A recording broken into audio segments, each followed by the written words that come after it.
25 మే 1967 సంవత్సరంలో నక్సల్బారీ అనేటువంటి ఒక గ్రామం, ఇది డార్జిలింగ్ జిల్లా వెస్ట్ బెంగాల్లో ఉంటుంది.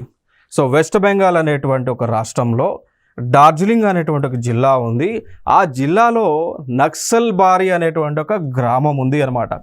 సో ఈ గ్రామంలో ఉన్నటువంటి పౌరులు, వారి పేరు చారు మజుందార్, కాను సన్యాల్ అండ్ జంగల్ సంతాల్ లాంటి వారు ఈ యొక్క ఆ రాష్ట్రంలో ఉన్నటువంటి ప్రభుత్వం పైన వారు తిరుగుబాటు చేయడం జరిగింది.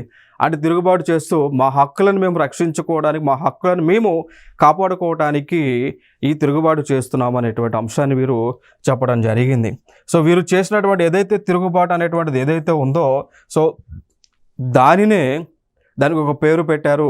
దాన్ని నక్సలిజం అని పేరు పెట్టడం జరిగింది అనమాట. సో అట్లా నక్సలిజం అనేటువంటి పేరు ఎక్కడి నుంచి వచ్చింది అంటే, ఈ నక్సల్బారీ అనేటువంటి గ్రామం పేరు పైన నక్సలిజం అనేటువంటిది వచ్చింది అనమాట. సో నక్సలిజంకి మూలకారకులు ఎవరు అంటే చారు మజుందార్, కాను సన్యాల్ అండ్ జంగల్ సంతాల్ అనమాట. సో ఈ నక్సలిజం ఇక్కడ నుంచి వెస్ట్ బెంగాల్ నుంచి మొదలుకొని చుట్టుపక్కల ఉన్నటువంటి రాష్ట్రాలకి కూడా విస్తరించడం జరిగింది అనేటువంటి అంశం మనం చెప్పొచ్చు అండి.